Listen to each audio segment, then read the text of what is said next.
Hello learners, ఈరోజు మనం teaching practice గురించి నేర్చుకోబోతున్నాం.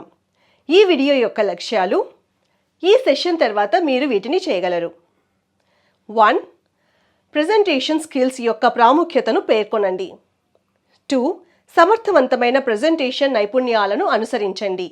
తద్వారా మనం ప్రారంభిద్దాం. Presentation skills. ఒక గొప్ప స్పీకర్ అవ్వాలంటే మీరు గొప్ప టాలెంట్తో పుట్టుండాల్సిన అవసరం అస్సలు లేదు. తిన్నగా ప్రజలతో మాట్లాడటానికి ఒక టాలెంట్ అవసరం. దాన్ని శిక్షణ ద్వారా మీరు నేర్చుకోవచ్చు. చదవడం, రాయడం, వినటం, వీటి వల్ల మీలో ఉన్న టాలెంట్ బయటపడుతుంది. Effective presentation. ఒక గ్రూప్లో మీరు మాట్లాడుతూ ఉండగా ఆ చోట మీ బెస్ట్ని ప్రెజెంట్ చేయడానికి ప్రయత్నించాలి. అంటే జాబ్ ఇంటర్వ్యూ కావచ్చు, గ్రూప్ డిస్కషన్స్, సెమినార్ లేదా లెక్చర్ ఇచ్చేలాంటి విషయాల్లో టాలెంట్ని చూపించొచ్చు. ఇటువంటి ప్రెజెంటేషన్ జరిగేటప్పుడు నర్వస్గా ఉంటుంది. ఇది సహజమే. దీనికి మీరు దిగులు పడాల్సిన అవసరం లేదు. కాస్త కేర్ఫుల్గా ఉంటే మీరన్నిటినీ కంట్రోల్లో పెట్టుకోవచ్చు. అయితే దానికి ఈ పని చెయ్యాలి. ప్రెజెంటేషన్ని ప్లాన్ చెయ్యాలి. సిస్టమేటిక్గా చెయ్యాలి. మీ దగ్గరున్న విషయాన్ని ఎనలైజ్ చెయ్యాలి. ప్రెజెంటేషన్కి కంప్లీట్గా రెడీగా ఉండాలి. మీరు చెప్పబోయే విషయాలకి ఆధారాలు ఉండాలి. మీరు చెప్పదలుచుకున్నది మామూలుగా చెప్పచ్చు లేదా ఆధారాలు చూపించచ్చు. కానీ ప్రెజెంటేషన్ మాత్రం బావుండాలి. Oral presentation. Good afternoon all of you. మీరందరూ కూడా ట్రాన్స్ఫార్మర్ గురించి వినే ఉంటారు. మీలో చాలామంది ట్రాన్స్ఫార్మర్స్ని చూసి కూడా ఉంటారు. కొన్ని ట్రాన్స్ఫార్మర్స్ బయట అవుట్డోర్స్లో ఉంటాయి, అలాగే కొన్నిటిని ఇంటి బయట చూడొచ్చు. చిన్న ట్రాన్స్ఫార్మర్స్ ఎప్పుడూ ఇంటి లోపలే ఉంటాయి. మీలో చాలామంది చూసే ఉంటారు. చిన్న ట్రాన్స్ఫార్మర్స్ స్టెబిలైజర్స్తో కనెక్ట్ అయి ఉంటాయి. ట్రాన్స్ఫార్మర్స్ చాలా రకాలుగా ఉన్నాయి. ఈరోజు టాపిక్ వచ్చి ట్రాన్స్ఫార్మర్. ఈరోజు మీకు ట్రాన్స్ఫార్మర్ పార్ట్స్ గురించి చెప్పబోతున్నాను. దాని పార్ట్స్ని మనం ఇప్పుడు అనాలిసిస్ చేయొచ్చు. అవి ఎలా ఫంక్షన్ అవుతాయో మనం చూడొచ్చు. అలాగే వాటిని ఎలా యూస్ చేయాలో కూడా చూడొచ్చు. ఓకే, సో ఈరోజు మన టాపిక్ ట్రాన్స్ఫార్మర్. వాయిస్ని మాడ్యులేట్ చేయడం ఎంతో అవసరం. కానీ ఈ పాయింట్ని ఎవరూ పట్టించుకోరు.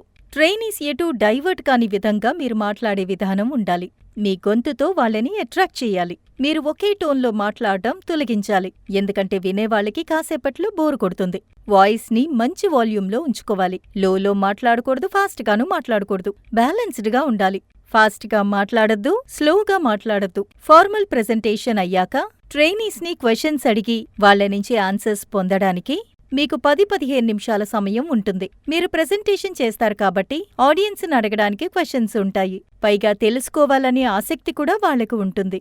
ధైర్యంగా క్వశ్చన్స్ అడగమని చెప్పండి. వాళ్ళని లేచి నిలబడమని, బాగా ఆలోచించి సమాధానం చెప్పమని ఒక అవకాశం ఇవ్వడం మంచిది. వాళ్ళడిగే క్వశ్చన్ అందరికీ తెలిసేట్టుగా ఉండాలి. ఆ ప్రశ్న మంచిదైతే దాన్ని మీరు కూడా ఒక్కసారి ఎక్స్ప్లెయిన్ చెయ్యొచ్చు. దాన్ని అర్థమయ్యేట్టుగా మీరు చెప్పాలి. ఇందువల్ల క్వశ్చన్స్ అడగాలనుకున్న వాళ్ళందరూ ధైర్యంగా అడుగుతారు.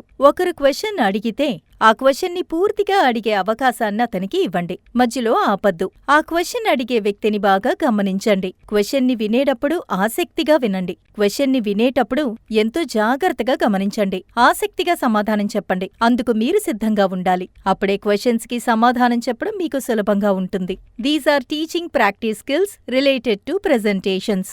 1. Lack of continuity. Ideas or ఇన్ఫర్మేషన్కి మధ్యలో గ్యాప్. ఆ స్టేట్మెంట్ ప్రీవియస్ స్టేట్మెంట్తో లాజికలీ కనెక్ట్ అవ్వకపోవడం. ప్లేస్ అండ్ టైం మధ్య ఎటువంటి కనెక్టివిటీ లేకపోవడం. అర్థం లేకుండా మాట్లాడడం. కొన్ని సమస్యలు నేర్పించడానికి ఇబ్బంది కలిగేట్టుగా చెయ్యొచ్చు.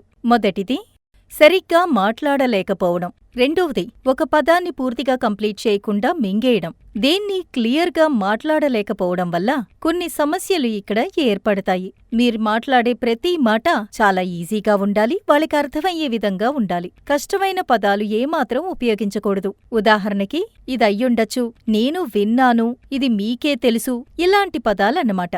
Skill of stimulus variation. యాక్చువల్గా దీని అర్థం ఏమిటంటే, ఒక విషయాన్ని మీరు నేర్పించేటప్పుడు స్టూడెంట్స్ మనసుని ఆకర్షించాలి. వాళ్ళు మిమ్మల్ని గమనించాలి. ఎందుకంటే మామూలుగా మైండ్ డైవర్ట్ అవుతుంది కాబట్టి. ఒక టీచర్ క్లాస్లో భిన్నంగా ప్రవర్తించి స్టూడెంట్స్ కాన్సంట్రేషన్ని ఫోర్స్ చేసేట్టుగా ఉండకూడదు. స్నేహా జోషి గారు ఏమంటున్నారంటే, స్టూడెంట్స్ మనసుని మనవైపు మళ్లేట్టుగా చేయడానికి మన సంభాషణలో అప్స్ అండ్ డౌన్స్ ఉండాలి. మనం ఏం చెప్పినా స్టూడెంట్ దాన్ని ఈజీగా అర్థం చేసుకోవాలి. కాంపోనెంట్స్, మూవ్మెంట్స్, క్లాస్లో జరిగేవి, యాక్టివిటీస్ని చెక్ చేయటం, స్టూడెంట్స్ కాన్సంట్రేషన్ మిస్ అవ్వకూడదు. జెస్చర్స్ కాన్సంట్రేషన్ని పెంచడానికి మీ బాడీ లాంగ్వేజ్ని యూజ్ చేయండి. మీ చేతి మూవ్మెంట్స్ ఎంతో యూనిఫామ్గా ఉండాలి. మాట్లాడేటప్పుడు మార్పు కనిపించాలి. గొంతు, మాట యొక్క అందం, దాని స్పీడ్ కరెక్ట్గా ఉండాలి. స్టూడెంట్స్ యొక్క ఫోకస్ మీ మీదే ఉండాలి. మిమ్మల్ని దాటి ఎవరి మీదికి వెళ్ళకూడదు. పైగా స్టూడెంట్స్తో ఐ కాంటాక్ట్లోనే ఉండాలి. ఇంటరాక్షన్ స్టైల్ని మార్చాలి. ఇద్దరు లేదా ఇద్దరికంటే ఎక్కువ మంది కలిసి మాట్లాడుకునేటప్పుడు టీచర్ టీచర్తో, టీచర్ స్టూడెంట్స్తో, స్టూడెంట్స్తో. మాట్లాడుతూ ఉండగా సడన్ గా సైలెంట్ అవ్వడం. తక్కువ మాట్లాడకూడదు, ఎక్కువ మాట్లాడకూడదు. సమాధానానికి సమయం కేటాయించాలి. Change in sensory focus. Teacher నేర్పించే విధానాన్ని కాస్త మార్చటం. అందర్నీ ఒకే చోట చూడటం. మీరు నేర్పించే విషయాన్ని గమనించటం. చేతిలో ఉన్న టూల్ని కూడా గమనించాలి. Physical involvement of students.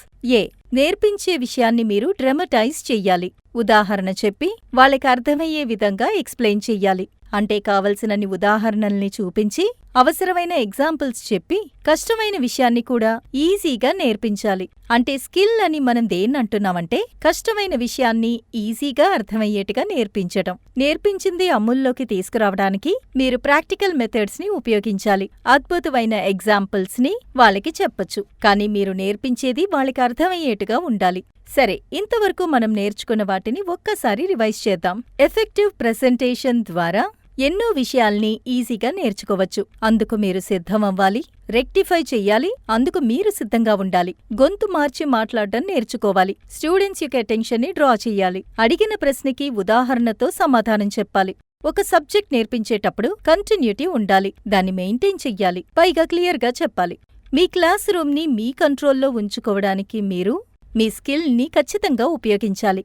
ఈ సెషన్లో బోధించిన ప్రతిదాన్ని మీరు అర్థం చేసుకున్నారని ఆశిస్తున్నాను. మరో వీడియోలో మళ్ళీ కలుద్దాం. అప్పటి వరకు ధన్యవాదాలు మరియు గుడ్ బై.